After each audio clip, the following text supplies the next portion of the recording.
Jack Ryan, Shadow Recruit is a 2014 American action thriller film based on the character Jack Ryan created by author Tom Clancy. It is the fifth film in the Jack Ryan series and the second reboot thereof. Unlike its predecessors, it is not an adaptation of a particular Clancy novel, but rather an original story.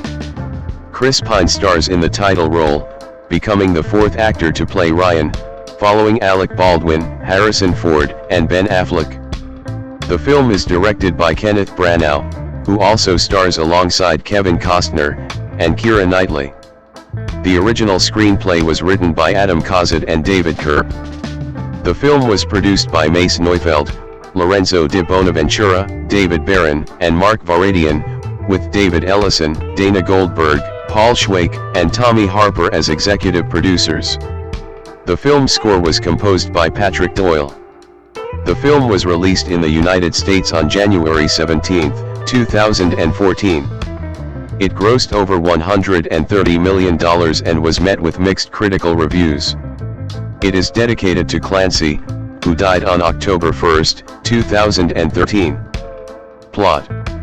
After the September 11 attacks, Jack Ryan, studying at the London School of Economics, becomes a U.S. Marine officer serving in Afghanistan, until his spine is critically injured while saving two of his fellow Marines when his helicopter is shot down. During a lengthy recovery back in the United States, he meets Kathy Muller, a medical student helping him to recover. Later, Thomas Harper, a veteran CIA official, recruits Jack. 10 years later, Ryan is working on Wall Street covertly for the CIA looking for suspicious financial transactions that indicate terrorist activity, while Muller is now his fiancée. When Russia loses a key vote before the United Nations and the markets do not respond as expected, Ryan discovers that billions of dollars possessed by Russian business interests, most of which belong directly or indirectly to Russian oligarch Viktor Cherevin, have disappeared. Ryan's employer conducts business with one of Cherevin's businesses. When Ryan finds certain accounts inaccessible to him as an auditor, he uses it as a legitimate excuse to visit Moscow and investigate. After narrowly surviving an attempt on his life by an assassin posing as his bodyguard, Ryan contacts the CIA and is surprised that his backup is Harper. During their debrief at Stareya Square, Ryan explains how Cherevin's web of international investments makes the United States vulnerable to complete financial collapse following a staged terrorist attack. The next day, Ryan is met by Katya, who escorts him to Cherevin's office. At their meeting, he is told that the problem company and all its assets have just been sold, preventing an audit. Meanwhile, Muller suspects that Ryan is having an affair and flies to Moscow. Against protocol for unmarried couples, Ryan reveals his CIA employment to her. Improvising the situation, Harper convinces Muller to help them infiltrate Cherevin's offices. Ryan and Muller meet Cherevin at an upscale restaurant across the street from the office. Ryan, who supposedly had too much to drink already before dinner, acts boorish and Muller suggests he take a walk. Having obtained Cherevin's access card, Ryan enters an office adjacent to Cherevin's, where he downloads crucial files from the computer, while Muller remains with Cherevin distracting him with a variety of topics, including his terminal cirrhosis symptoms. The suspicious computer activity is detected, and guards rush through the building to locate the intruder. Katya is alerted to find Cherevin, who in a rage takes Muller out of the restaurant to return to his office. On the street, they run into Ryan, who apologizes for his behavior and leaves with Muller. Cherevin's men locate and invade the CIA group's base and kidnap Muller. Enraged, Ryan follows and rescues her. Ryan and the CIA discover Cherevin has secretly propped up the struggling Chinese and Japanese state economies for years, leaving the US economy vulnerable, as well as using a falsified death certificate to place his son, Alexander, in the US as a sleeper agent. Ryan uses his talent for pattern recognition to determine that Alexander will execute a terrorist attack on Wall Street. Returning to New York City, he locates and catches up to a fake police response vehicle driven by Alexander, and discovers a bomb inside the vehicle. Unable to defuse it, He hijacks the vehicle and crashes it into the East River. While jumping out, the bomb detonates, killing Alexander. Cherevin's fellow conspirators kill him to cover their tracks. Afterward, Ryan, now married, and Harper are called to the White House to brief the president on their next move. Cast. Chris Pine became the fourth actor to assume the role of Jack Ryan, following Alec Baldwin, Harrison Ford, and Ben Affleck. Chris Pine as Jack Ryan. Keira Knightley as Dr. Catherine Kathy Muller. Kevin Costner as Thomas Harper. Kenneth Branagh as Victor Sher-Evan. Len Kudrjowski as Konstantin. Alec Utgoff as Alexander Borowski. Elena Velikanova as Katya. Peter Anderson as Dmitry Lemkov. Nonso Anija as MB Deng-4. Calm Fury as Rob Bering-Ur. For Fury also appeared in The Sum of All Fears, as a supporting character, Olsen. Gemma Chan as Amy Chang 5. David Paymer as Dixon Lewis 6. Karen David as FBI Lead Agent 5. Eric Michaels as FBI Operative. John Schwab as New York DWP Worker. Mikhail Baryshnikov makes an uncredited appearance as Interior Minister Sergei Sorokin 7. Production. Development. After the financial success of their film The Sum of All Fears, 2002, Paramount Pictures made attempts to continue the Jack Ryan film series, but nothing came to fruition. 8. According to Mace Neufeld, Ben Affleck was not hired to reprise his role in future films after his involvement with the box office flop Giggly, stalling the series as the producers failed to recast the role. 9-10. In 2008, the company engaged director Sam Raimi to spearhead a revival of the series 11, but he later dropped out due to focus on the development of the ultimately unproduced Spider-Man 4. 12. In October 2009, Paramount and co-financier Skydance Productions were negotiating with actor Chris Pine to portray Jack Ryan in a film based on Tom Clancy's character, but not on any of the books. At the time, producers Mace Neufeld and Lorenzo de Bonaventura were working with an original concept drafted by Hossein Amini, with David Reddy serving as co-producer for de Bonaventura. 13-14. In August 2010, director Jack Bender was the front-runner to direct the film, based on a script tentatively titled Moscow by Adam Kozid. 15. The following month, writer Anthony Peckham was brought on to perform rewrite 16, and later Steve Zalian, who wrote the screenplay for Clear and Present Danger, 1994, was engaged to perform rewrites as well. 17. However, Zalian withdrew after a few weeks and the film was put on hold by Paramount for Pine to reprise his role as James T. Kirk in Star Trek Into Darkness.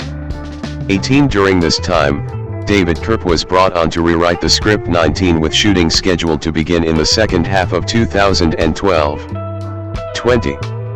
The film faced another setback in March 2012, when director Bender dropped out due to scheduling conflicts. 21. Paramount and Skydance Pictures quickly hired Kenneth Branagh to replace him, in order to start production after Pine was finished with Into Darkness around September 2012. 22. This script arrived and was unputdownable, and I knew the previous films, I'd read some of the books and, simple as that, it came out of the blue, said Branagh. I was going to be making another movie, but it went away and this one came to me and I read it and responded very strongly, and it's the kind of the film that I go to see. 23. Filming. A number of scenes were filmed outside the Royal Liver Building in Liverpool, England.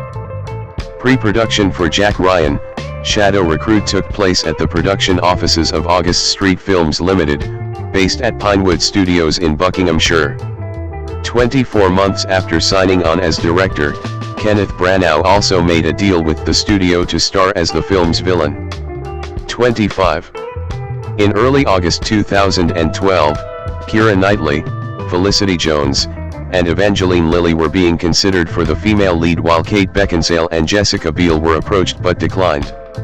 26 days later, Knightley won the role. 27. That same month, Kevin Costner signed on to play Thomas Harper in a two-picture deal that would have also seen him play the character in a film adaptation of Clancy's Without Remorse. 28. While images from the film's production in Manhattan surfaced in late August 2012, 2930 Paramount Pictures and Skydance Productions did not announce the start of principal photography on Jack Ryan, Shadow Recruit until September 18, 2012. 31 At that time, filming took place in Liverpool city centre, which doubled as Moscow. 24 Filming in New York City had been completed earlier that month. 32 other shooting locales included London and Moscow. 7 Later, reshoots were also done in New York City. 7. Music. Main article, Jack Ryan, Shadow Recruit, soundtrack. The musical score of Jack Ryan, Shadow Recruit was composed by Patrick Doyle, who has collaborated on many of Kenneth Branagh's directorial efforts. 33 Writing the score took Doyle up to 7 months, which is more than usual. 34 In Jack Ryan, Kenneth wanted a piece of music for the scene and I had the theme the following day for it, said Doyle on his relationship with Branagh. I actually wrote the main theme of the movie, just sitting there watching it. This is the expectation of a person you're very close to. There's no pressure in that, you're so relaxed, especially someone like Kenneth. He brings out the best in you because he creates such a casual, relaxed, but hard-working environment at the same time. 35. A soundtrack album was released digitally by Varese Sarabande on January 14, 2014, and in physical formats on February 4. 36-37. Release.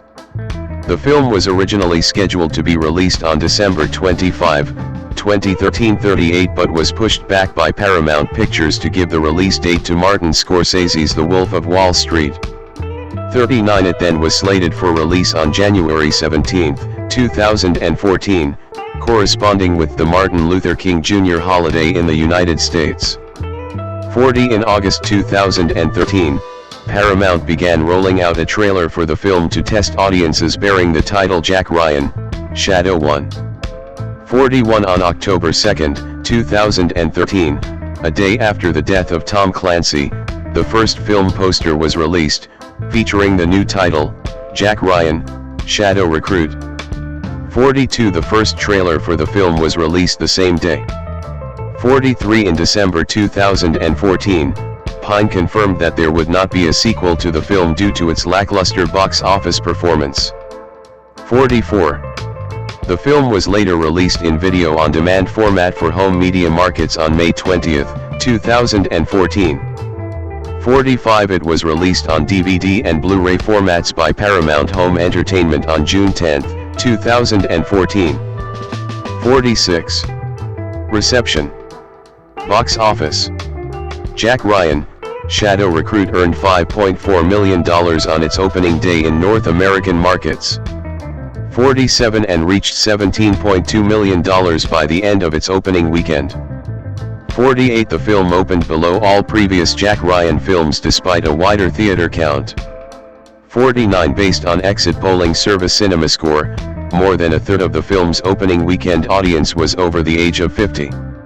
With only 15% of viewers under the age of 25, the film failed to attract younger viewers despite the casting of Chris Pine. 50-51 The film is the 24th highest grossing of 2014 and was the first film of the year to have reached over $100 million worldwide. 52 During its theatrical run, the film had grossed $50.6 million domestically and $85 million in foreign business, for a worldwide total of $135.6 million. 53. Critical response. On Rotten Tomatoes, the film holds an approval rating of 55% based on 191 reviews, with an average rating of 5.6/10. The website's critics' consensus reads, "It doesn't reinvent the action thriller wheel, but Jack Ryan, Shadow Recruit offers a sleek, reasonably diverting reboot for a long-dormant franchise." 54. Metacritic assigned the film a weighted average score of 57 out of 100, based on 36 critics, indicating mixed or average reviews. 55 audiences polled by CinemaScore gave the film an average grade of B on an A+ to F scale. 51. The film is slow in getting started, and once it's underway it's only intermittently involving. It's also occasionally far-fetched. Why is Jack the only person capable of facing the dangerous Sher Evan? How does he overpower a hitman built like a refrigerator? Claudia Puig, writing for USA Today 56. Peter Hartlaub of the San Francisco Chronicle gave the film a positive review, saying, "Under taut direction from Kenneth Branagh, who also plays the Russian heavy, Pine is convincing as a character who is pushing papers one day and dodging assassins in Moscow the next." Hartlaub added, "Even with its thrifty set pieces and smaller ambitions, this attempt to reboot the series based on Tom Clancy characters does the most important thing right. It almost always feels like a Jack Ryan movie." 57. Peter Travers of Rolling Stone was less enthusiastic about the film, saying it has no personality of its own. Travers added, "It's a product constructed out of spare parts and assembled with computerized precision. It's hard to care when Jack turns operational and becomes a CIA RoboCop. The movie feels untouched by human hands." 58.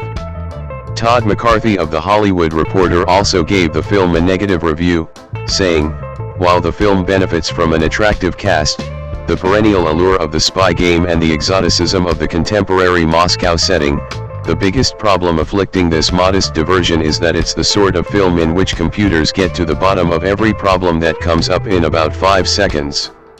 Christopher Whitelaw Pine, born August 26, 1980, is an American actor.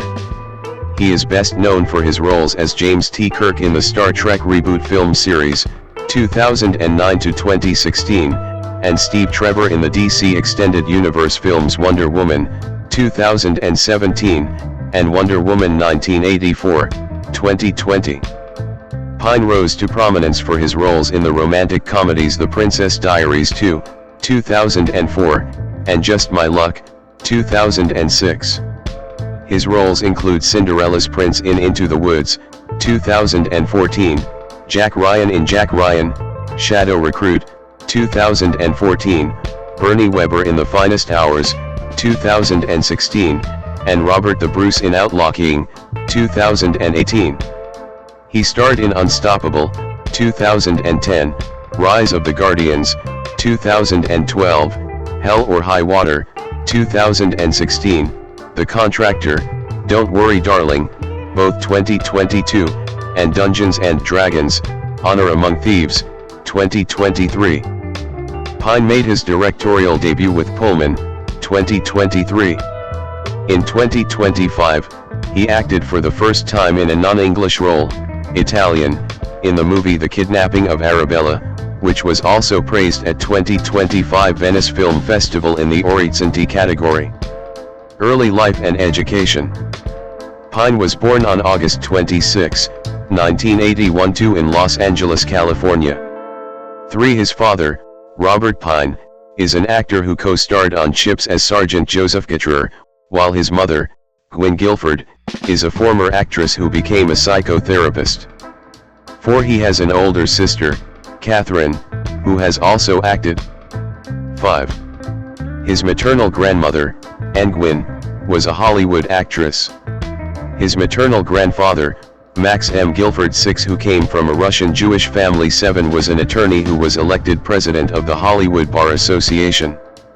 6. His uncle, Greg Max Guilford. 8 is a former recording artist for Dunhill Records, who became a computer consultant, then later a recovery mentor/support specialist for United Healthcare. 8. Pine attended the Oakwood School for High School. 9, which he described as a Jewish liberal school in the Valley. 10, then went on to graduate from the University of California, Berkeley in 2002 with a Bachelor of Arts in English. 11. 12. While in college, Pine wanted to find a place where he'd belong, and was not interested in joining a fraternity. Instead, he began doing theater. 13. As a member of the UC Berkeley Theater Department, Pine performed in a Carol Churchill play at Laval Subterranean Theater and performed Orestes and Shakespeare at Zellerbach Hall. 14. 15. Pine was an exchange student at the University of Leeds in the United Kingdom for 1 year. 16 After graduating from Berkeley, he was an apprentice at the Williamstown Theatre Festival. 17-18 He also had a Berkeley professor who was an adjunct at the American Conservatory Theatre in San Francisco, and Pine is often misstated as having studied at ACT himself. 19. Career 2003 to 2008, early roles. Pine's first acting role was in a 2003 episode of ER. The same year, he also appeared in episodes of The Guardian and CSI, Miami. 20 In 2004, he appeared in Why Germany? And in The Princess Diaries 2, Royal Engagement. Pine played the part of Nicholas Devereaux, the love interest of Anne Hathaway's leading character. In 2005, Pine appeared in an episode of the series 6 Feet Under, as well as in Confession, an independent film that was released directly to video, and The Bulls, another short film. 21. Pine appeared in the television film Surrender, Dorothy, which aired in early 2006. 22. He played Jake Harden in the American film Just My Luck, a 2006 romantic comedy in which he starred opposite Lindsay Lohan. 23. Later that year, Pine appeared in the comedy Blind Dating and in the action film Smokin' Aces. 24. Pine performed the one-man play The Atheist at Center Stage, New York, in late 2006. 25-26 In 2007, he starred opposite Scott Wolf in the Los Angeles production of Neil LaBute's play Fat Pig, winning positive reviews for his depiction of a competitive alpha male friend. 6. He portrayed Napa Valley vintner Bo Barrett in the 2008 film Bottle Shock. 27. 2009 to 2016, Star Trek and worldwide recognition. Pine attending a screening of Star Trek in 2009. In 2007, Pine turned down a role in a film adaptation of White Jazz 2829 to accept the part of James T. Kirk in the 2009 Star Trek film, which was released to critical and viewer acclaim in May of that year. 30. That same month, he made a brief appearance promoting the film on Saturday Night Live with co-stars Zachary Quinto and Leonard Nimoy. 31. During the rest of the summer of 2009, he appeared in the Los Angeles production of the Beau Willimon play Farragut North. 32. Pine appeared in the Los Angeles production of The Lieutenant of Inishmore during the summer of 2010. 33. For which he won the Los Angeles Drama Critics Circle's Lead Appearance Award. 34. In the fall of 2009, Pine began work on the action film Unstoppable, directed by Tony Scott and written by Mark Baumbach, which was released in November 2010. In the film, he played a young train conductor who helped a veteran railroad engineer, Denzel Washington, stop an unmanned, half-mile-long, runaway freight train carrying toxic liquids and poisonous gases from wiping out a nearby city.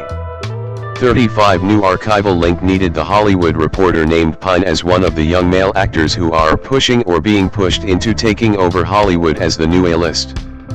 36.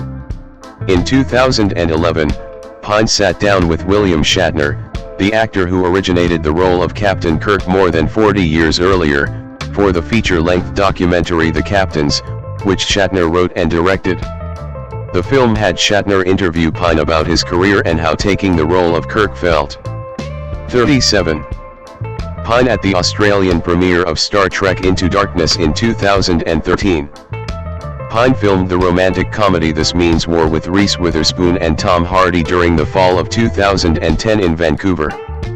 38. This Means War was released in February 2012. 39. Pine voiced the character of Jack Frost in Rise of the Guardians. 40. Pine co-starred with Elizabeth Banks, Olivia Wilde, and Michelle Pfeiffer in the family drama People Like Us, which was filmed in early 2011 and released in June 2012. 41. He reprised the role of Kirk in the sequel to 2009 Star Trek, titled Star Trek Into Darkness, released in the US on May 15, 2013. 42. In 2009, Pine entered talks to play CIA analyst Jack Ryan in a reboot of Tom Clancy's novels.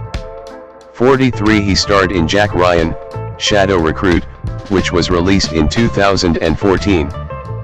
Pine was the fourth actor to play the character, after Alec Baldwin, Harrison Ford, and Ben Affleck. 44 In 2014, Pine was in talks to star in a thriller about the United States Coast Guard, The Finest Hours 45, released in January 2016. 46 He guest starred in Netflix's Wet Hot American Summer, First Day of Camp 47 and lent his voice for Supermansion in 2015. 48. In May 2015, Pine was confirmed to play one of the Howard brothers along with Ben Foster in Hell or High Water, originally called Comancheria. 49 After premiering at the 2016 Cannes Film Festival, the film was released in August 2016. 50 Clayton Davis of Variety found Pine's performance in the film to be his best, writing that Pine shows his reserved range as a leading man. 3. Pine reprised the role of Kirk in Star Trek Beyond. Filming began in June 2015 in Canada 51 and the film was released in the US in July 2016. 52 Also in July 2016, he received a Primetime Emmy Award nomination for Outstanding Character Voice-Over Performance for his work on the series Supermansion. 53 That same year, Pine was featured on singer Barbra Streisand's album Encore, Movie Partners Sing Broadway, in which the two duet on a medley of the songs I'll Be Seeing You and I've Grown Accustomed to Her Face. 54. 2017, present, Wonder Woman and continued film roles. In 2015, Pine was cast as Steve Trevor, opposite Gal Gadot, in the superhero film Wonder Woman. 55 The film was released in June 2017 to positive reviews. 56 Also in 2017, he reprised his roles in the second season of Supermansion and the film Wet Hot American Summer. 10 years later 58 guest starred in the third season of Angie Tribeca, including an episode where his father was also a guest star, 59 and narrated the season 2 finale episode of National Geographic's Breakthrough. 60. Pine attending the premiere of Outlaw King at the 2018 Toronto International Film Festival. In 2018, Pine played Dr. Alexander Murray in the fantasy film A Wrinkle in Time, based on the novel of the same name 61-62 and starred as Robert the Bruce in Outlaw King. 63 The latter project began filming in August 2017 in Scotland and was released on Netflix in November 2018. 64-65 Also that year, Pine voiced a version of Spider-Man, Peter Parker, in the animated film Spider-Man, Into the Spider-Verse. 66 In August 2018, Pine reportedly would not be reprising his role as Kirk in the fourth film of the Star Trek film series after contract negotiations fell through. 67. In July 2017, the U.S. cable network TNT announced Pine would play the role of Jay Singletary in a 6-episode television drama, One Day She'll Darken. He also served as an executive producer alongside director Patty Jenkins and writer Sam Sheridan. 68 The show, ultimately titled I Am the Night, began airing in January 2019. 69 In 2020, Pine appeared as Wesley in Home Movie, The Princess Bride for Quibi to raise money for World Central Kitchen. 70 In June 2018, it was announced that Pine would appear in the Wonder Woman sequel, titled Wonder Woman 1984, as Steve Trevor. 71 The film was released in December 2020.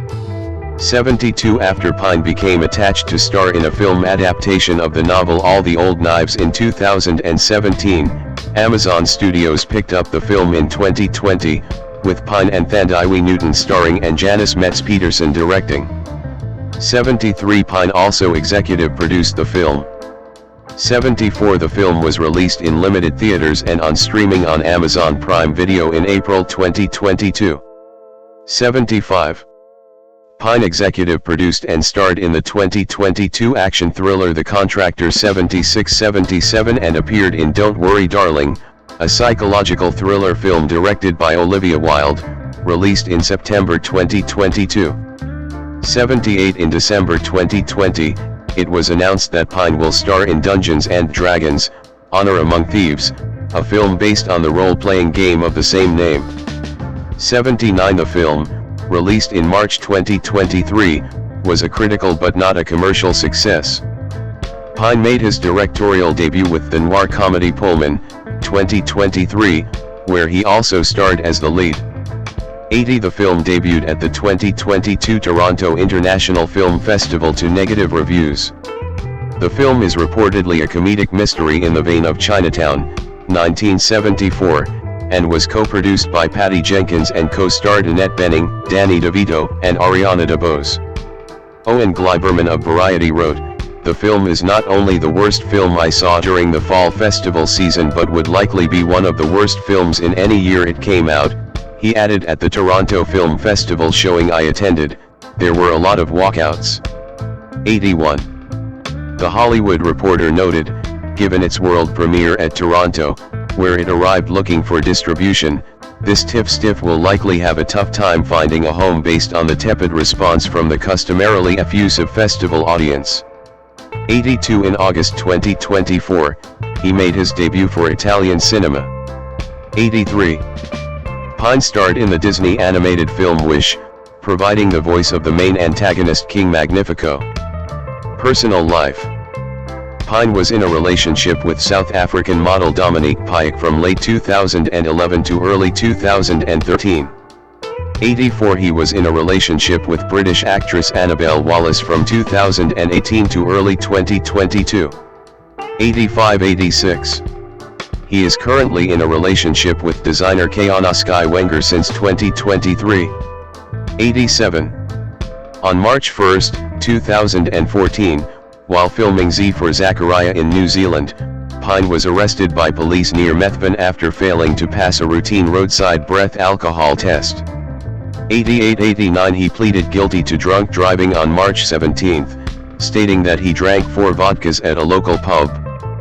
Pine was disqualified from driving in New Zealand for 6 months and ordered to pay $93 in reparation. He had a clean record, and the judge said that the incident was out of character. 1991. Regarding his outlook on religion, Pine said, "I definitely have a spiritual outlook. I am not a religious guy, I am probably agnostic." 92. Pine is frequently cited as part of a group of Hollywood actors commonly known as the Hollywood Chris's, which also includes Chris's Evans, Hemsworth, and Pratt. 93-94. During his opening monologue while hosting Saturday Night Live on May 6, 2017, Pine performed a skit explaining the differences between himself and the other Chris's. 95-96. Politics.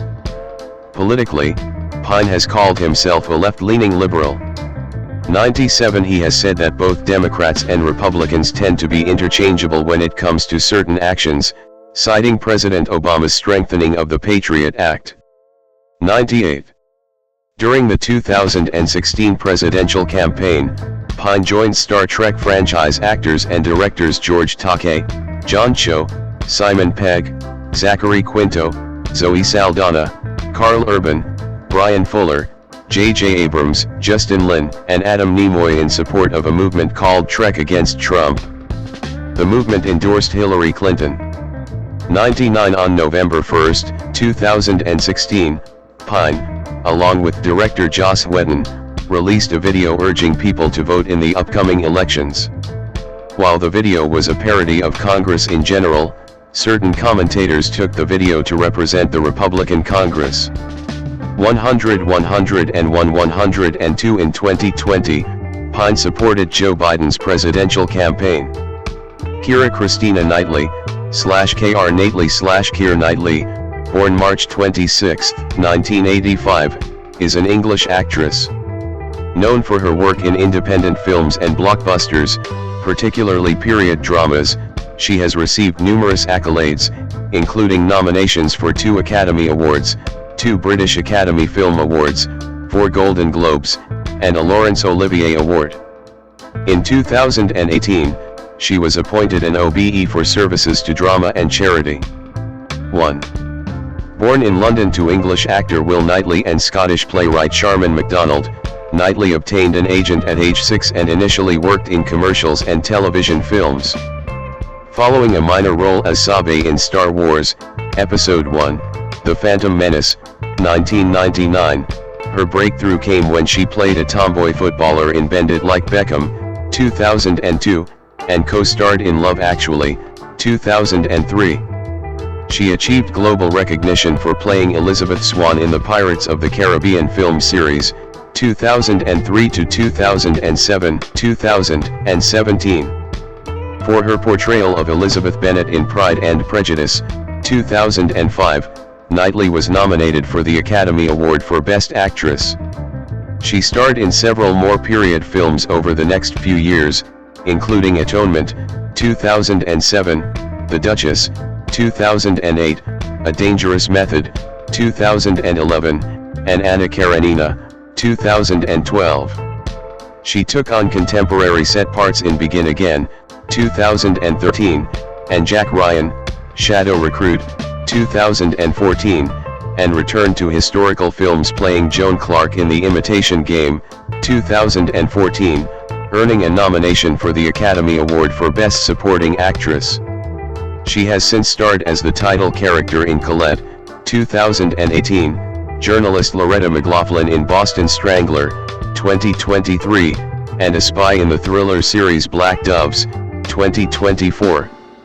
On stage, Knightley has appeared in 2 West End productions, The Misanthrope in 2009, which earned her an Olivier Award nomination, and The Children's Hour in 2011. She also starred as the titular heroine in the 2015 Broadway production of Therese Requin. Knightley is known for her outspoken stance on social issues and has worked extensively with Amnesty International, Oxfam, and Comic Relief. She is married to musician James Wrighton, with whom she has 2 daughters. Early life and education. Kira Christina Knightley was born on March 26, 1985 in the southwestern London suburb of Teddington, to stage actor Will Knightley and playwright Sharman MacDonald. Her father is English and her mother is of Scottish and Welsh descent. Knightley has an older brother, Caleb. MacDonald worked as a playwright after her acting career came to an end. Knightley's parents encountered substantial financial difficulties following the birth of her brother. Her father, a middling actor, agreed to a second child only if her mother sold a script first. However, her parents' varying degrees of success did not deter Knightley's curiosity about the profession.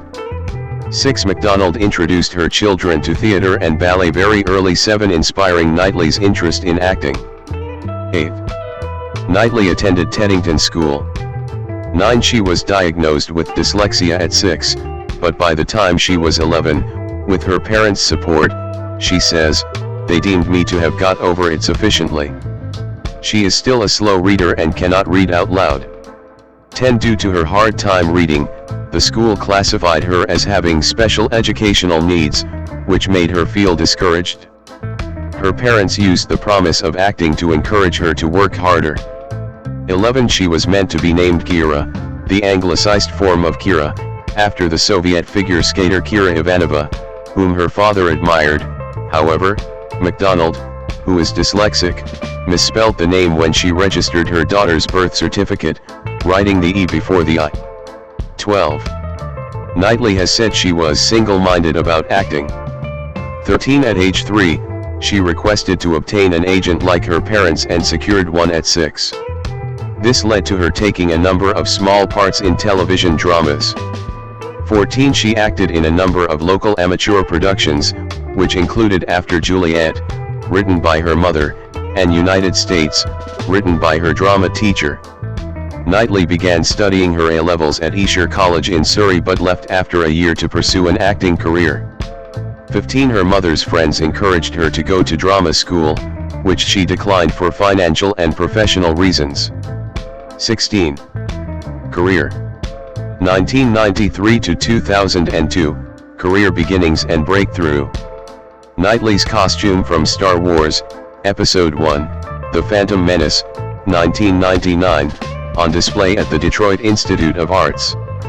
After obtaining an agent at age 6, Knightley began working in commercials and small television roles. Her first on-screen appearance was in the 1993 Screen 1 television episode titled Royal Celebration. She then played Natasha Jordan, a young girl whose mother is involved in an extramarital affair, in the romantic drama A Village Affair, 1995. After appearing in a spate of television films through the mid to late 1990s, including Innocent Lies, 1995, The Treasure Seekers, 1996, Coming Home, 1998, and Oliver Twist, 1999, 17 Knightley landed the role of Sabe, Padme Amidala's handmaiden and decoy, in the 1999 science fiction blockbuster Star Wars, Episode 1, The Phantom Menace. Her dialogue was dubbed over by Natalie Portman, who played Padme. Knightley was cast in the role because of her close resemblance to Portman.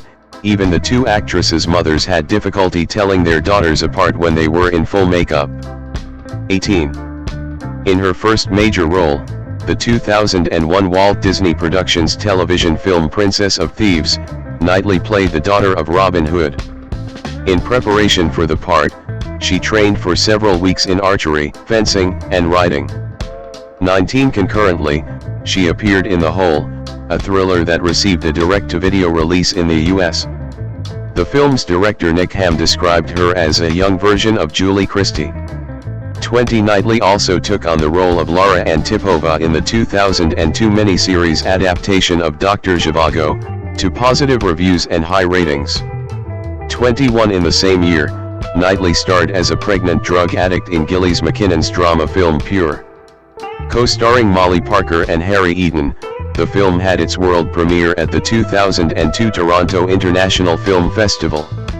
22. In a retrospect review for AboutFilm.com, Carlo Cavagna noted Knightley's screen presence and wrote that although Knightley doesn't have half of Parker's ability, she has spunk and grit and shines brightly in Pure. 23.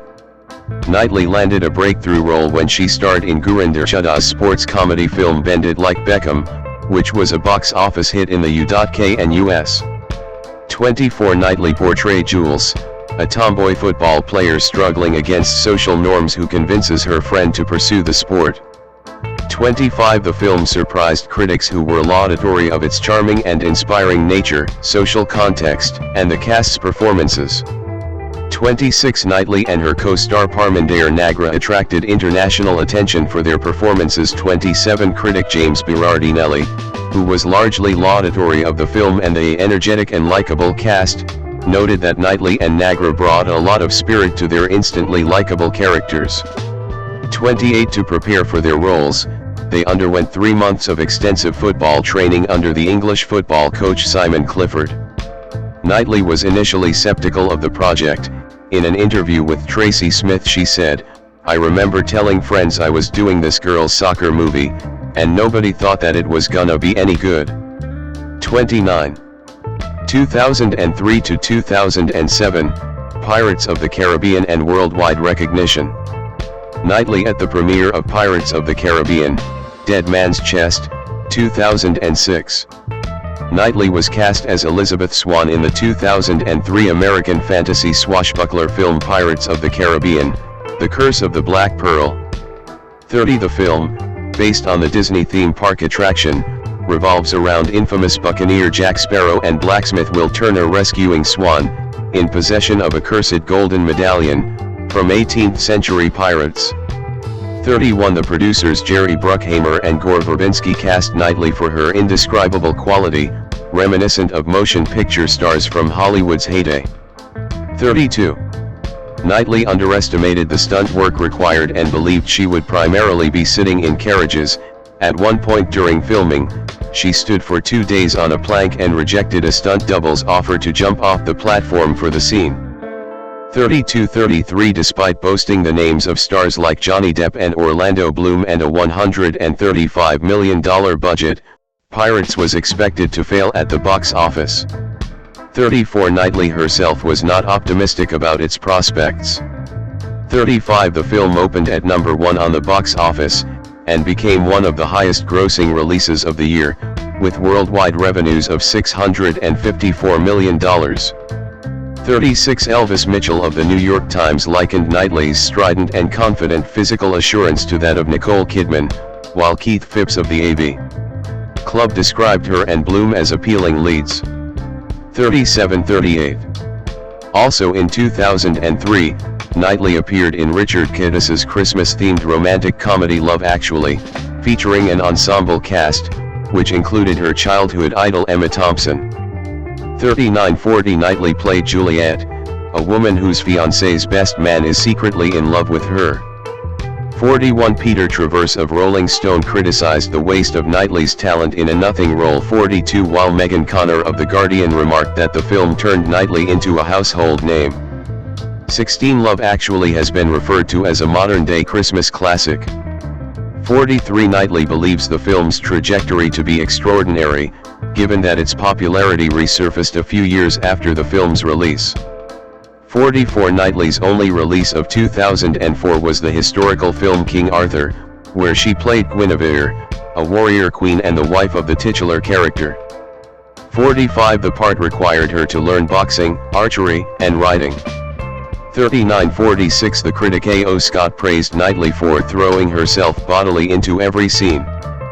47. Although the film received unfavorable reviews, Knightley's stature as a performer grew. She was voted by the readers of Hello magazine as the industry's most promising teen star. 48. And featured in Time magazine's article, which stated that she seemed dedicated to develop herself as a serious actor rather than a film star. 49. Knightley attending the premiere of Pride and Prejudice at the 2005 Toronto International Film Festival. The role earned Knightley her first Academy Award nomination. Knightley appeared in 3 films in 2005, the first of which was the psychological thriller The Jacket, co-starring Adrian Brody. 50. In a mixed review for Empire, Kim Newman wrote that the role was unlike the ones she had previously taken up, getting out of period gear and talking American, tries to broaden her range and is arguably well cast. 51. Knightley next played the titular character in Tony Scott's French-American action film Domino, based on the life of Domino Harvey. The film's release was delayed on several occasions and, on its eventual release in November, it received negative reviews and performed poorly at the box office. 52. Knightley's most successful release of the year was Pride and Prejudice, a period drama based on Jane Austen's novel Pride and Prejudice. 53. The director Joe Wright cast Knightley for her tomboyish nature combined with a lively mind and sense of humor. 54. New archival link needed. Knightley, who had admired the book from a young age. 55. Said of her character, "The beauty of Elizabeth is that every woman who ever reads the book seems to recognize herself, with all her faults and imperfections." 55. On release, the film became a huge commercial success, with total collections of around $120 million worldwide, and received positive reviews from critics. 56. Writing for The Guardian, Peter Bradshaw labeled her performance of beauty, delicacy, spirit, and wit, in her growing luster and confidence, and Derek Elley of Variety found her luminous strength to be reminiscent of a young Audrey Hepburn. 57-58. Knightley earned Best Actress in a Leading Role nominations at the Golden Globes and the Academy Awards for her performance at age 20, becoming the third youngest nominee for the latter. 59. Knightley's consecutive successes came with increased media scrutiny, and she later admitted to experiencing struggles with her mental health during this period. 60. Knightley at the premiere of Atonement held at the Odeon Leicester Square in London on September 4, 2007. Knightley was invited to join the Academy of Motion Picture Arts and Sciences, among other artists, in 2006.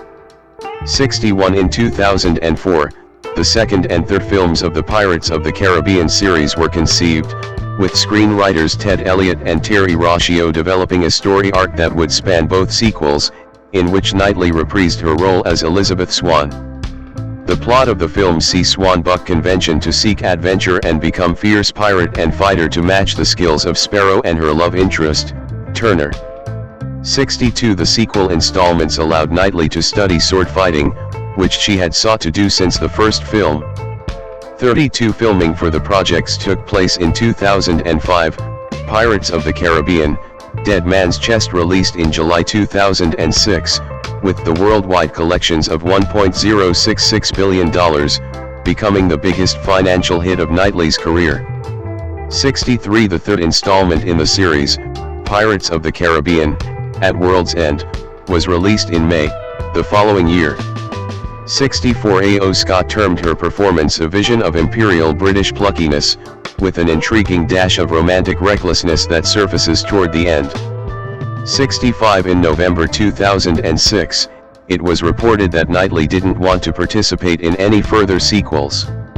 66. By 2010, both Knightley and Orlando Bloom had repeatedly been quoted in saying they wanted to move on. 67. 68. 69. Knightley's continued association with period dramas yielded varying results, as seen with two of her 2007 releases, François Girard's Silk, and Joe Wright's Atonement, the feature film adaptations of the novels by Alessandro Baricco and Ian McEwan respectively.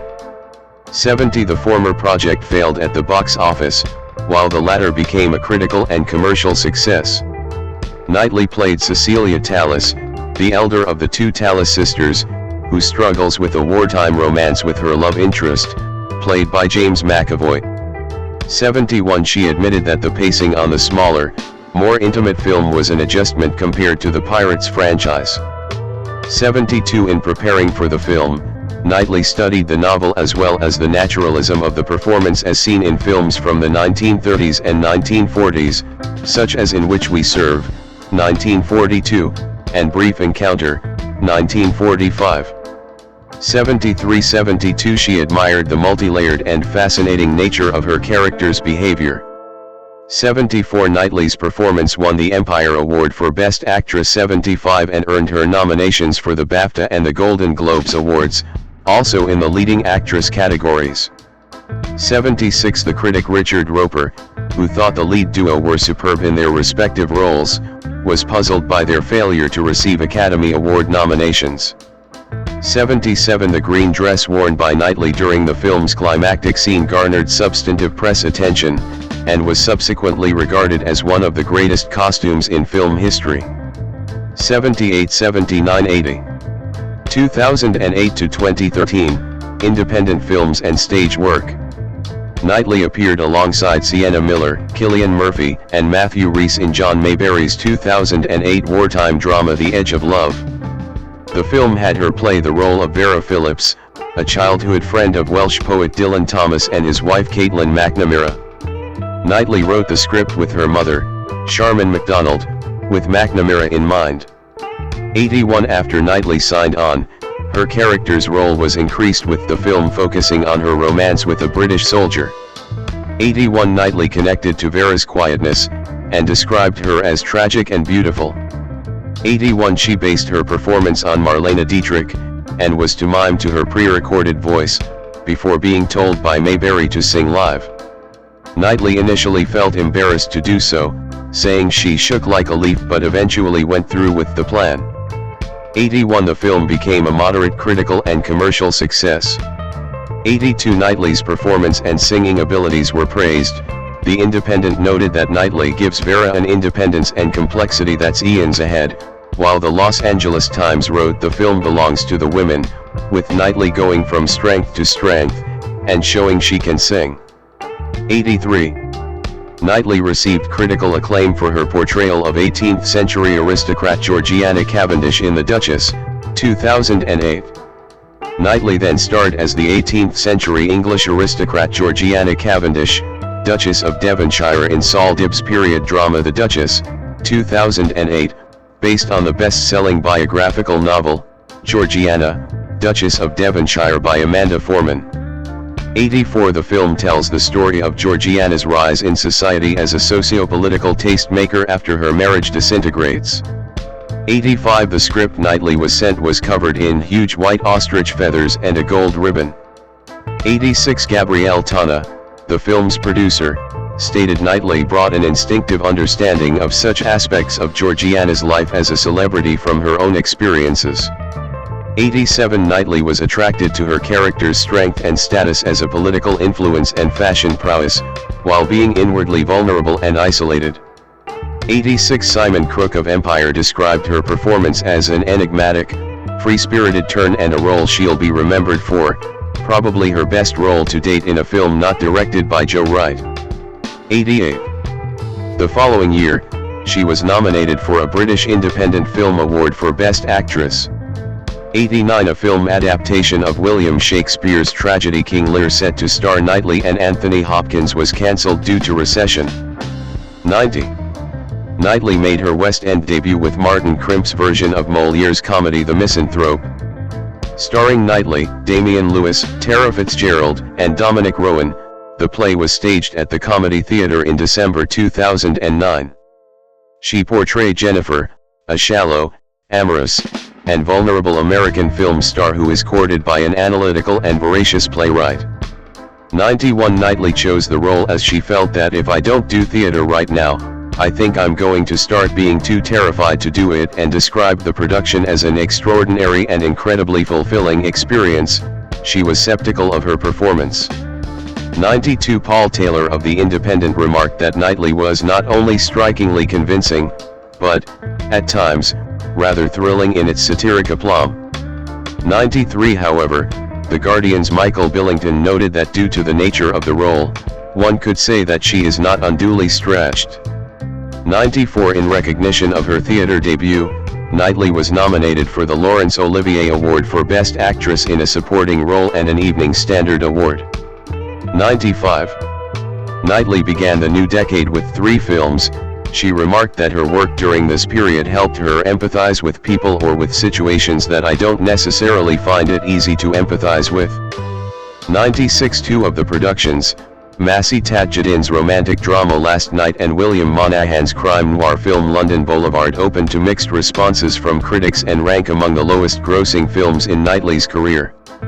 97 63 Knightley's other release, Never Let Me Go, an adaptation of Kazuo Ishijiro's novel of the same name, fared better at the box office and received positive reviews. Knightley described the script as unique, one that made the reader think. 96 Co-starring Andrew Garfield and Carey Mulligan, Knightley played Ruth, one of 3 graduates of an autocratic boarding school that discovers their fates in a dystopia. 98-99 She appeared in a video installation by artist Stuart Pearson Wright titled Maze. 100. Knightley at the 2011 Venice Film Festival. Knightley starred in a 2011 revival of The Children's Hour by Lillian Hellman at the Comedy Theatre in London. 101 She portrayed Karen Wright, an engaged schoolteacher accused of lesbianism in 1934. 102 Ben Brantley of the New York Times commented that her performance showed an intensity and credible fierceness within the outdated material. 102 Knightley's sole film release of 2011 was David Cronenberg's historical drama A Dangerous Method, co-starring Viggo Mortensen, Michael Fassbender, and Vincent Cassel. Based on writer Christopher Hampton's 2002 stage play The Talking Cure and set on the eve of World War I, the film depicts the turbulent relationships between fledgling psychiatrist Carl Jung, his mentor Sigmund Freud, and Sabina Spielrein. Knightley portrayed Spielrein, the troubled but beautiful young psychoanalyst who comes between Jung and Freud. 103 Knightley spent 4 months reading and discussing her character's behavior with psychologists to prepare for the role. 104-105 She appreciated the depth and variety of her character arc, which she viewed as rare for female roles. 106 The film premiered at the 68th Venice International Film Festival to a positive reception, while Knightley earned generally favorable reviews by critics, with Andrew O'Hehir of Salon hailing her as the real star of this film. 107. Knightley co-starred with Steve Carell in the 2012 comedy drama Seeking a Friend for the End of the World, which was critically panned. 108-109 Later that year, she reunited with director Joe Wright to film their third production, Anna Karenina, in which she starred as the title character. 110 She deemed this collaboration the most important of her career. 111-112 Knightley viewed that her character's complex moral culpability was in question, but attracted compassion. 112 Knightley received positive reviews for her performance, prompting early Oscar buzz. 113 Batsy Sharkey of the Los Angeles Times wrote that Knightley puts hearts and anguish on the line in trying to bring an emotional reality. 114 The 2013 Toronto International Film Festival saw the premiere of Knightley's first musical film Begin Again with Mark Ruffalo. Directed by John Carney, the film had its theatrical release in 2014. The Guardian found Knightley and Ruffalo to be nicely natural as the increasingly idealistic musos. 115 Carney later repeatedly criticized Knightley's performance in the film, saying she was not convincing enough in portraying a singer-songwriter and derogatorily referred to her as a model. 116 He later apologized to her via Twitter for his comments. 117 Knightley later remarked that music never sinks in for her, and she is more interested in books and drama. 118 Later that year, she appeared in Karl Lagerfeld's short-period film Once Upon a Time. 119. 2014, Present, Biographical and Political Roles. Knightley at the premiere of Laggies, 2014. In July 2014, Knightley stated that she had reached the end of the first stage of her career, and wished to depart from neurotic roles. 118 2014 began for Knightley with the spy thriller Jack Ryan, Shadow Recruit, the fifth installment in the film series, alongside Chris Pine. 120 She portrayed Dr. Kathy Muller, Ryan's eventual wife. Knightley sought to do a lighter film than her previous work, looked forward to working with director Kenneth Branagh. 121 The film received mixed critical reviews, nonetheless strong box office response. 122 Knightley's next film Laggies, premiered at the 2014 Sundance Film Festival. 123 A romantic comedy also starring Chloe Grace Moretz and Sam Rockwell, the film follows the life of Megan, played by Knightley, a 28-year-old overeducated underachiever going through a quarter-life crisis.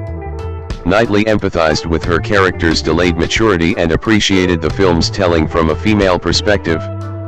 124 Laggies opened to mostly positive reviews from critics, with Knightley's performance praised by critics.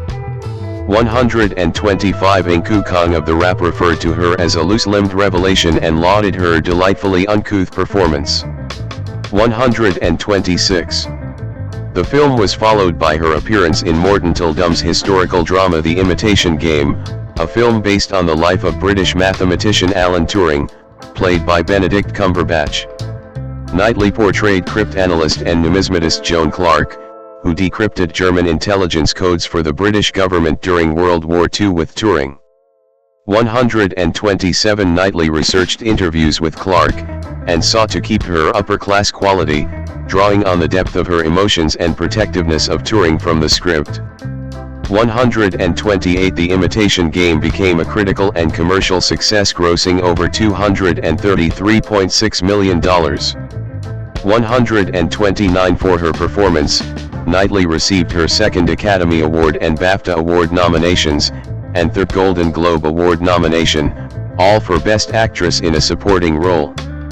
127 Conversely, Lady Jean Ford, who worked with Clark and Turing, felt Knightley was nothing like Clark and was too beautiful to play her. 130. Knightley's sole release in 2015 was as part of the ensemble cast in the biographical disaster film Everest.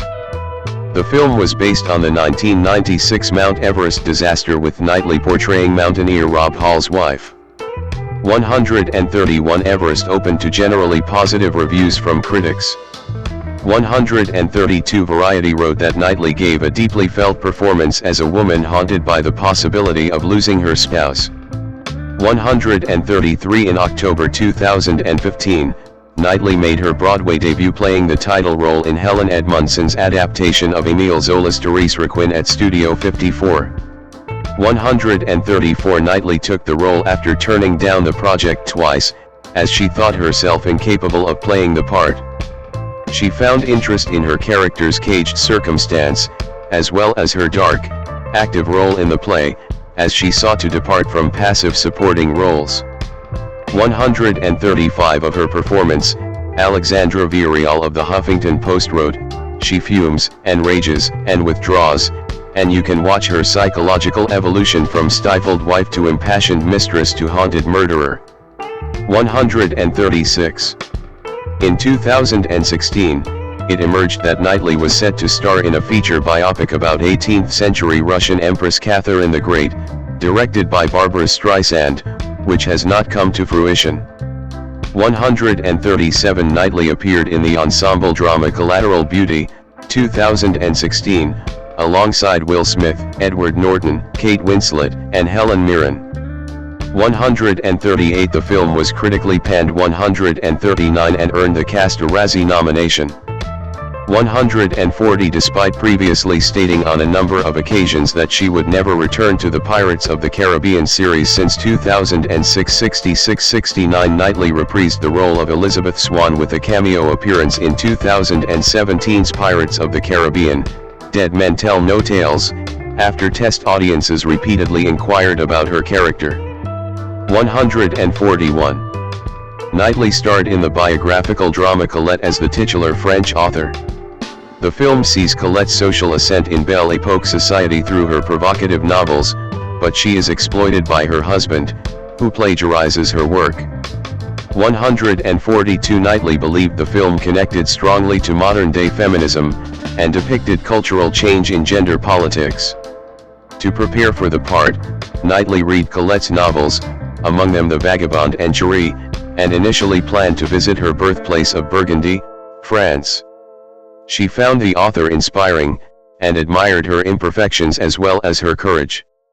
143. The film, released at the Sundance Film Festival, was critically successful, with Knightley's performance receiving acclaim.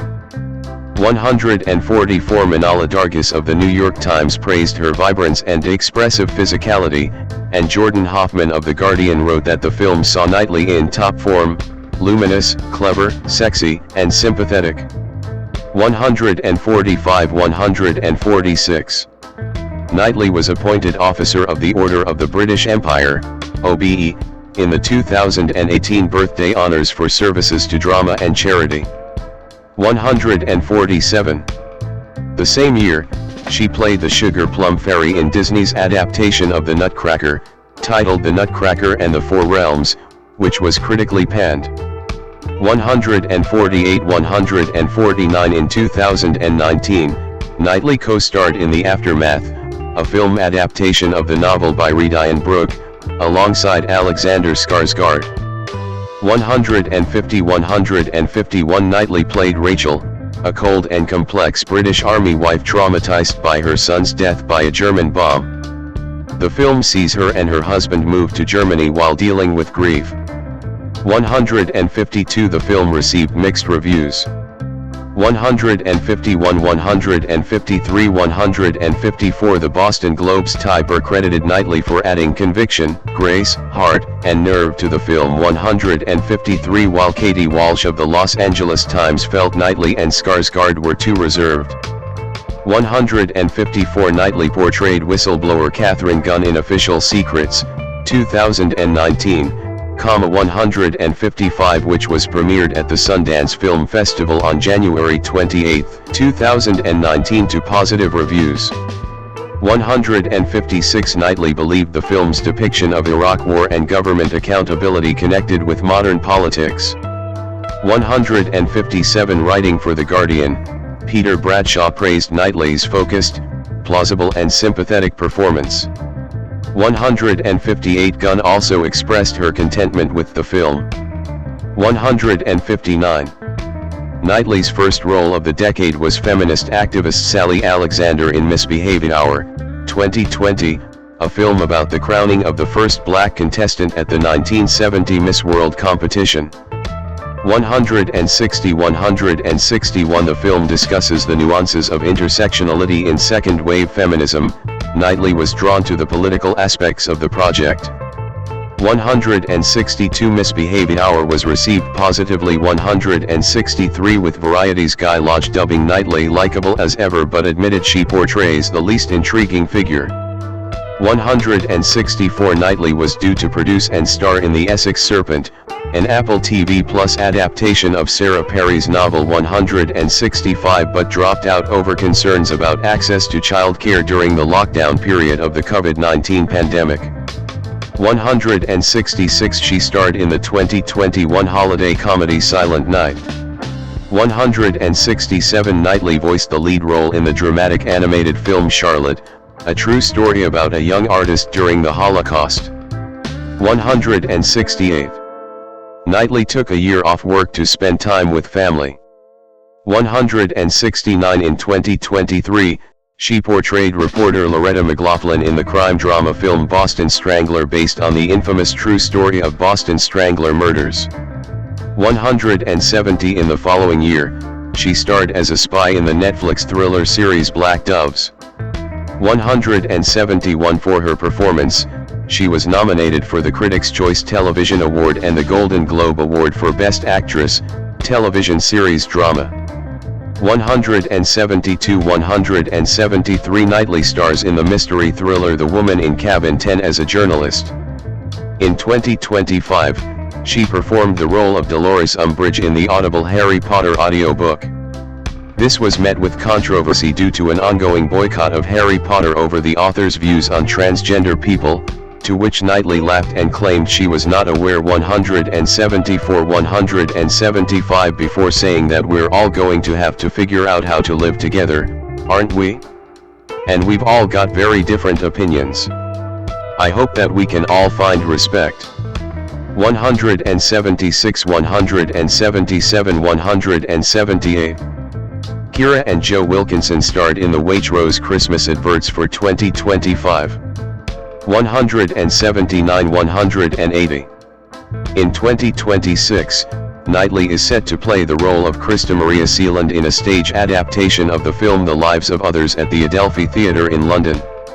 181 Public image. Knightley at the 2011 Toronto International Film Festival. Off-screen, Jeffrey McNabb of The Independent describes Knightley as sensible and self-deprecating. 10 And Elizabeth Day of Harper's Bazaar says of Knightley's persona, she is extremely nice, swears more than you might think, and, yes, effortlessly beautiful. 182 Writing for the New York Times, Jessie McKinley stated that Knightley is known for her ability to sparkle and charm in several accents, while her Therese Requin co-star, Judith Light, praised her down-to-earth demeanor, intelligence, and sense of humor. 134 Knightley has been described as famously open with media, 183 though she has asserted the contrary.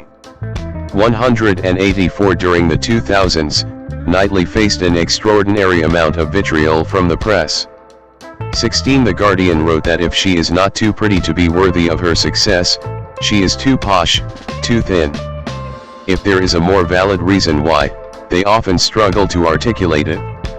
16 Despite multiple successful films and award nominations, the criticism affected her, and Knightley felt that she didn't know her trade. 185 Media scrutiny decreased as her career progressed, and she spaces out her public appearances to maintain attention on her films. 128 Beginning in the 2010s, Knightley regained confidence in her abilities, and by the release of Colette, 2018, she felt she had learned her craft and mentally occupied a good place where I feel pretty confident about what I can do. 185 Several publications have described Knightley as one of the finest actresses of her generation. 186 187 188 Knightley has been widely recognized for her extensive repertoire of period dramas throughout her career. 189 190 191 She identifies with breaking out of that image of femininity and appreciates period films' overt cage to be broken out of. 190 Writer Anne Helen Peterson states that the varying personalities of her historical roles are united in the larger idea Knightley represents, that of women ostensibly performing a version of proper womanhood all while quietly negotiating, or cracking under, the weight of doing so. 189 She has criticized contemporary set films, finding their depiction of sexual violence against women excessive.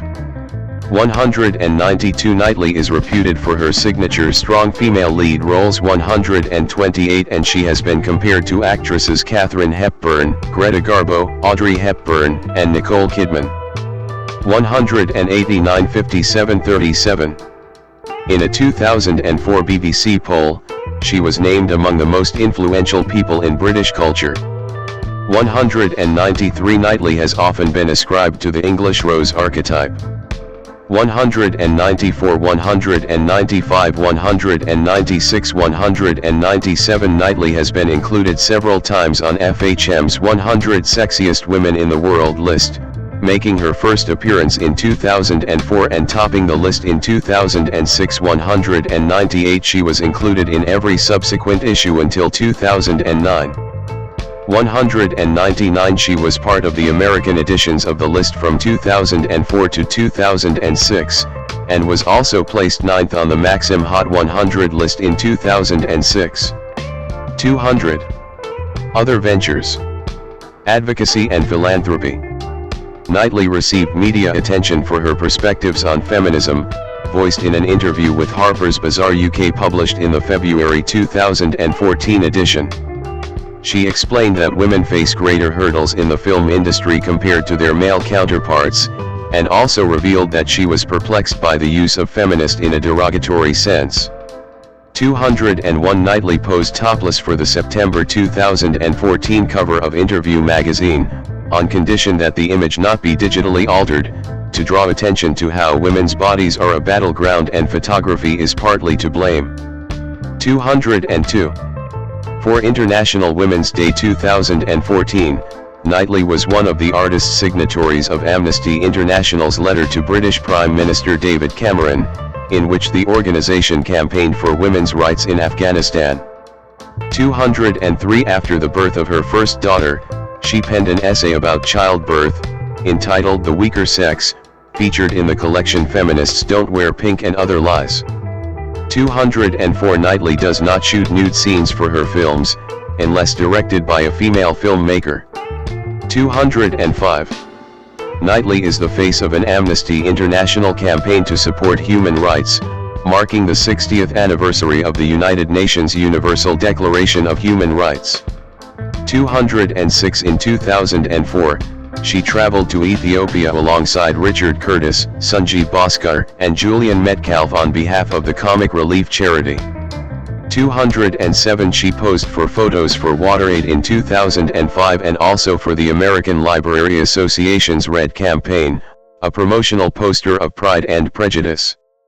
208 The dress she wore to the 2006 Academy Awards was donated to the charity Oxfam, where it raised £4,300. 209 In April 2009, Knightley appeared in a video to raise awareness of domestic abuse entitled Cut Shot for Women's Aid.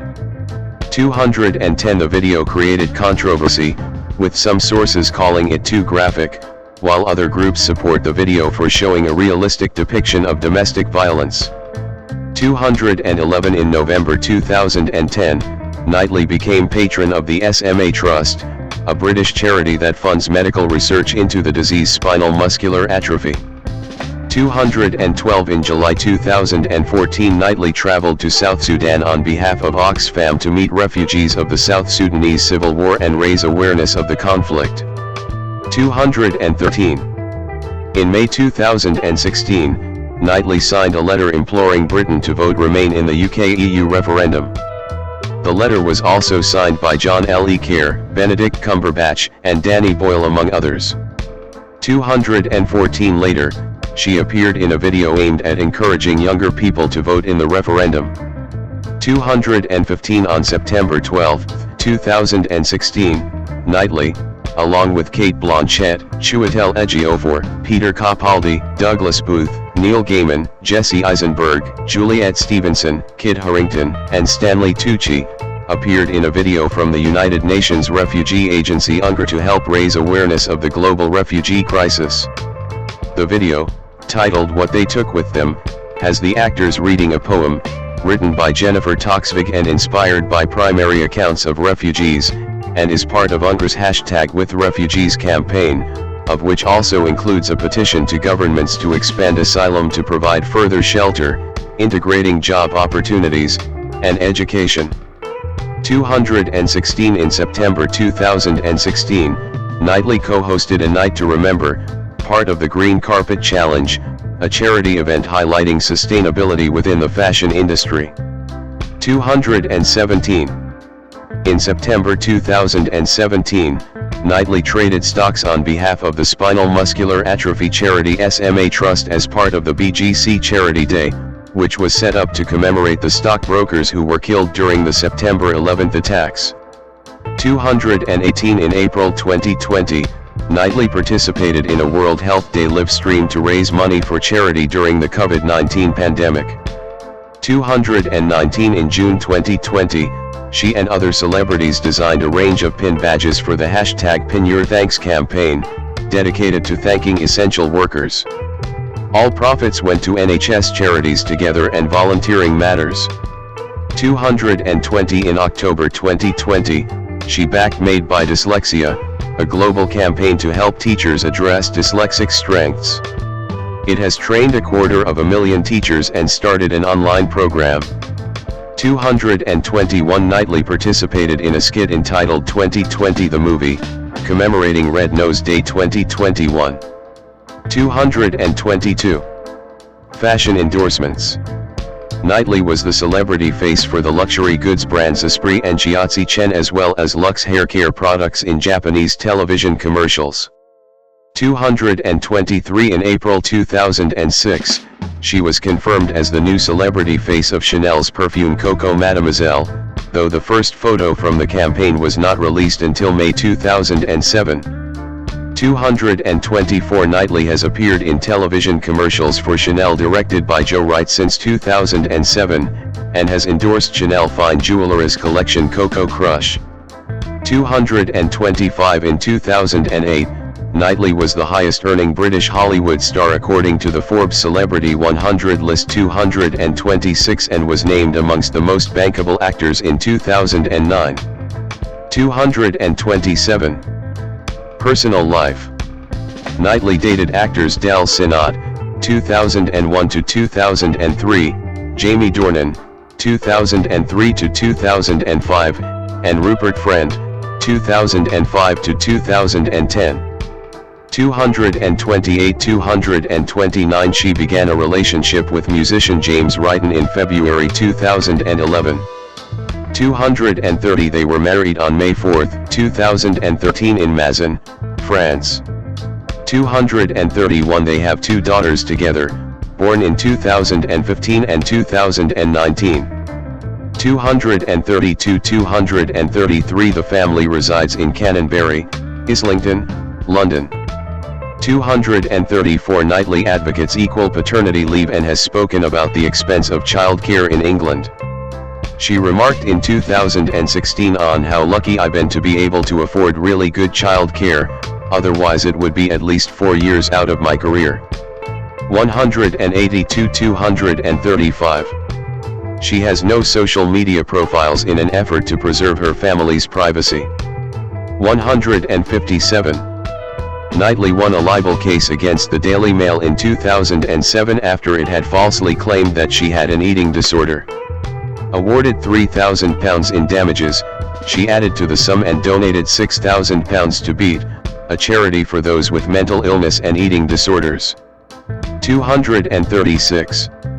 In February 2010, a 41-year-old man was charged with harassment after trying to contact Knightley on several occasions outside London's Comedy Theatre, where she was performing in the Misanthrope.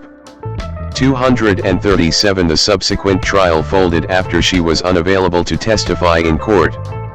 238 Another man was sentenced to 8 weeks in prison after harassing Knightley outside her home and stalking her in December 2016. 239. Knightley is an atheist.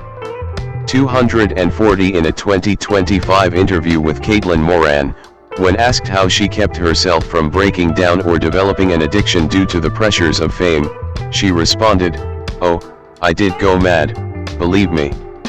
I went mad. I just managed to hide it. She recalled various times when men showed up at her doorstep trying to get a reaction from her or following her on the street. After trying to evade them for a while. 11 She took a break from working in 2006. 241 Visiting numerous places in Europe and successfully evading paparazzi.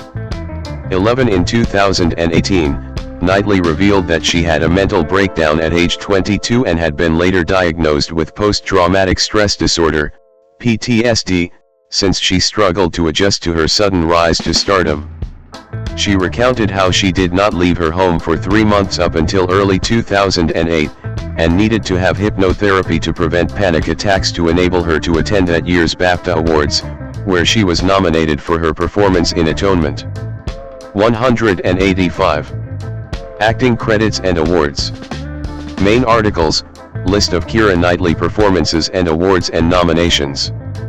According to the review aggregator site Rotten Tomatoes, Knightley's most critically successful films are Bend It Like Beckham, 2002, Love Actually, 2003, Pirates of the Caribbean, The Curse of the Black Pearl, 2003, Pride and Prejudice, 2005, Atonement, 2007, The Duchess, 2008, Never Let Me Go, 2010, A Dangerous Method, 2011, The Imitation Game, 2014, Everest, 2015, Colette, 2018, Official Secrets, 2019, and Misbehaved Hour, 2020.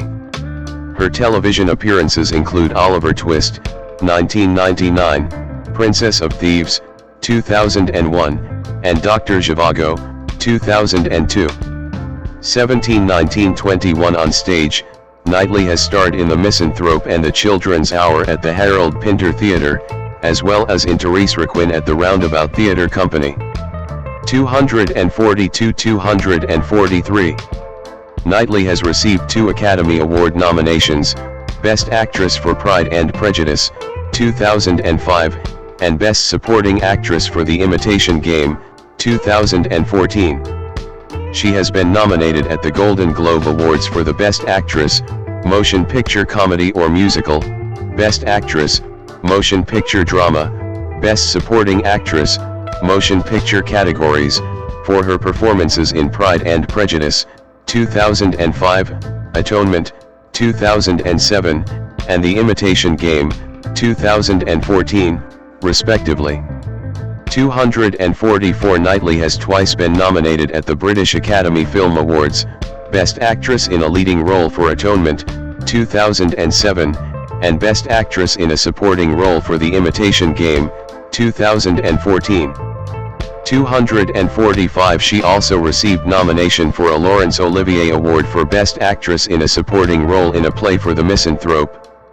95 She won the Empire Award for Best Actress for her performance in Atonement, 2007, after 5 nominations. Alek Utgov, Ukrainian, born March 1, 1986, 2 is a British actor known for his roles in various films and television series.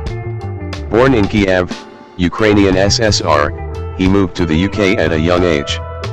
Utgov's acting career began with a role in the film The Tourist, which he secured while still completing his final year of studies.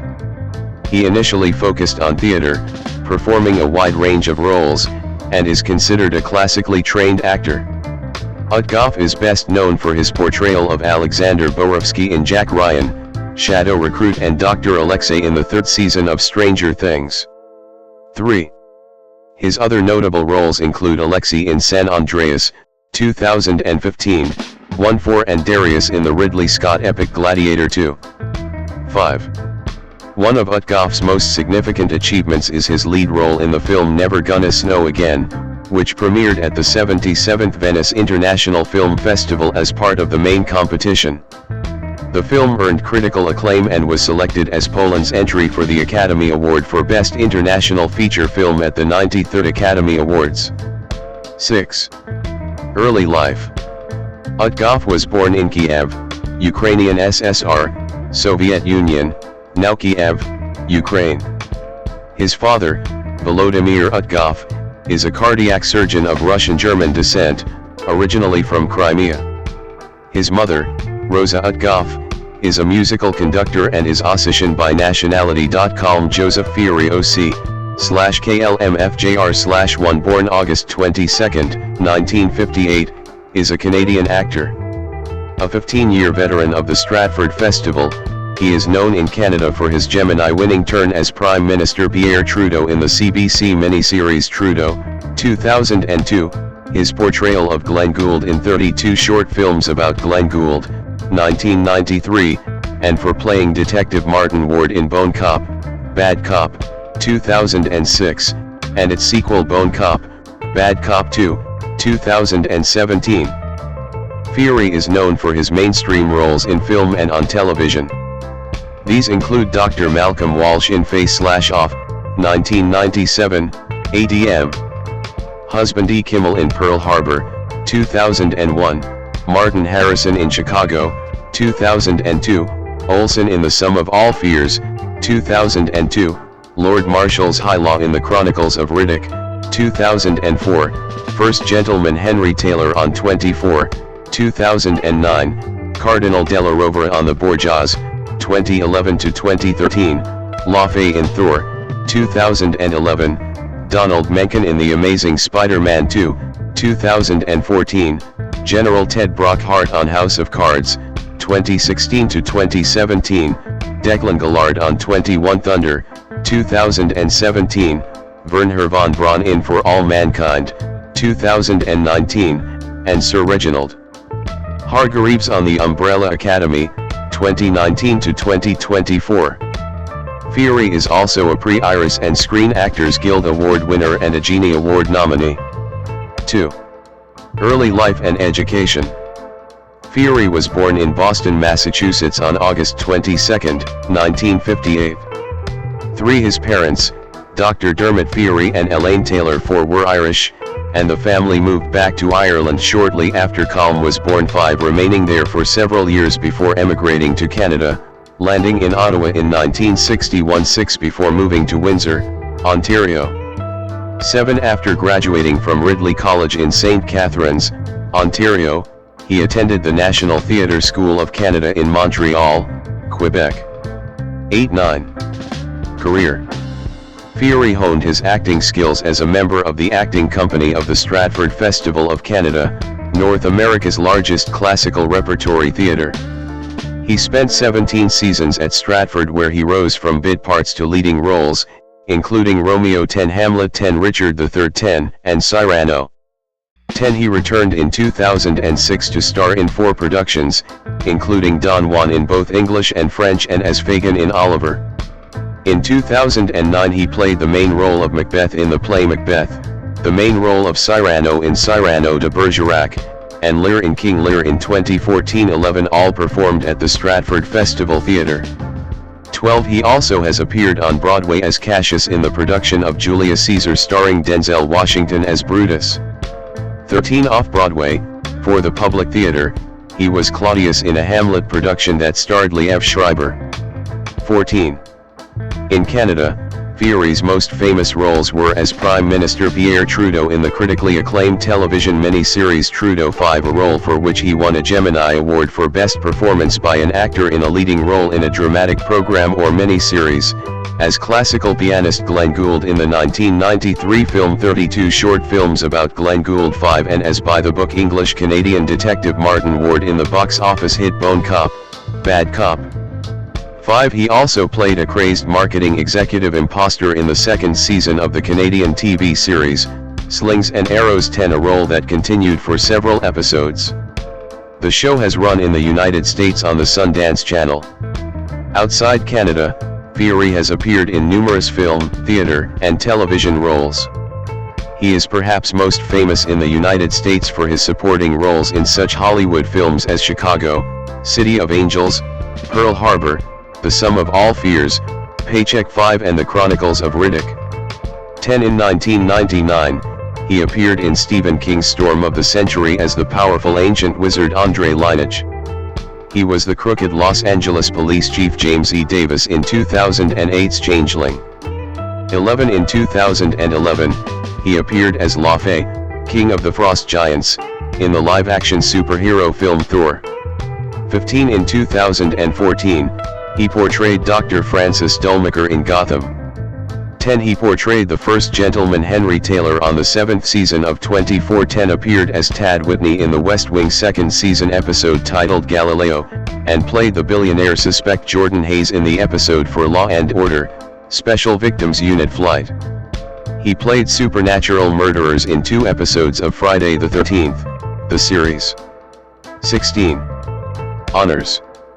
On June 8, 2002, Fury received an honorary Doctor of Humanities degree, D.Hum, from the University of Windsor in Windsor.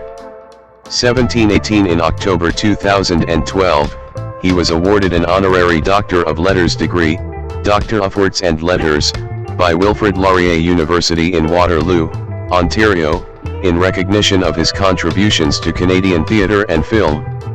1920. Fury was honoured with Gaskin Thomas Award from the National Theatre School of Canada in 2013. The award is given annually to an actor that makes an exceptional contribution to the growth of theatre. 9 In the same year, he was made an Officer of the Order of Canada, OC, for his contributions as an actor of the stage and screen, notably by bridging Anglophone and Francophone cultures as a fluently bilingual performer. 21. In 2019, Fury received the Lifetime Artistic Achievement Award in Film from the Governor-General's Performing Arts Awards. 22. He won the Canadian Screen Award for Best Supporting Actor at the 9th Canadian Screen Awards in 2021, for the film Sugar Daddy. 23. Calm and Donna Fury at TIFF 2007. Personal life. Fury has been married to Donna Fury, née Starnes, a choreographer and theatre director associated with the National Arts Centre and the Stratford Festival, since 1994.